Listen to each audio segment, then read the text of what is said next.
ഉത്തരേന്ത്യൻ സംസ്ഥാനങ്ങളിൽ മഴക്കെടുതി രൂക്ഷമായി തുടരുകയാണ്. പഞ്ചാബ്, ഹിമാചൽ പ്രദേശ്, ജമ്മു കാശ്മീർ എന്നിവിടങ്ങളിൽ മഴക്കെടുതി മൂലം ജനജീവിതം താറുമാറായി. ശക്തമായ മഴയെ തുടർന്ന് യമുന നദി കരകവിഞ്ഞൊഴുകുകയാണ്. ഗാസിയാബാദിലും നോയിഡയിലും റെഡ് അലർട്ട് പ്രഖ്യാപിച്ചു. അപകട സൂചികയ്ക്കും മുകളിലാണ് യമുന നദി ഒഴുകുന്നത്. നദിയോട് ചേർന്ന് കിടക്കുന്ന പ്രദേശങ്ങളിലെല്ലാം വെള്ളം കയറിയിട്ടുണ്ട്. പ്രദേശത്തുള്ള ആളുകളെയെല്ലാം ദുരിതാശ്വാസ കേന്ദ്രങ്ങളിലേക്ക് മാറ്റിപ്പാർപ്പിച്ചു.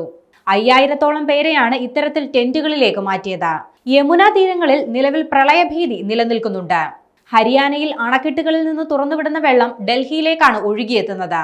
നിരവധി കുടിലുകളിൽ വെള്ളം കയറി. ജനജീവിതം ദുസ്സഹമായ നിലയിലാണ്. നിലവിൽ ഡൽഹിയിൽ കനത്ത മഴ പെയ്യുന്നില്ലെങ്കിലും യമുന നദി കരകവിഞ്ഞൊഴുകുന്നതിനാൽ പ്രളയ മുന്നറിയിപ്പ് നൽകിയിട്ടുണ്ട്. ഡൽഹി നഗരത്തിൽ യെല്ലോ അലർട്ടും പ്രഖ്യാപിച്ചിട്ടുണ്ട്. പഞ്ചാബ്, ഹിമാചൽ പ്രദേശ്, ജമ്മു കാശ്മീർ എന്നിവിടങ്ങളിലും മഴക്കെടുതികൾ റിപ്പോർട്ട് ചെയ്യുകയാണ്. പഞ്ചാബിൽ 3 നദികൾ കരകവിഞ്ഞൊഴുകുകയാണ്. താഴ്ന്ന പ്രദേശങ്ങളിൽ വെള്ളം കയറിയിട്ടുണ്ട്. 1988 ശേഷമുള്ള ഏറ്റവും മോശം സാഹചര്യത്തിലൂടെയാണ് പഞ്ചാബ് ഇപ്പോൾ കടന്നുപോകുന്നത്. 2.5 ലക്ഷത്തോളം പേരെ പ്രളയം നേരിട്ട് ബാധിച്ചിട്ടുണ്ട്. ജമ്മുവിലും ഹിമാചൽ പ്രദേശിലും മണ്ണിടിഞ്ഞ് ഗതാഗതം തടസ്സപ്പെടുകയും ചെയ്തു.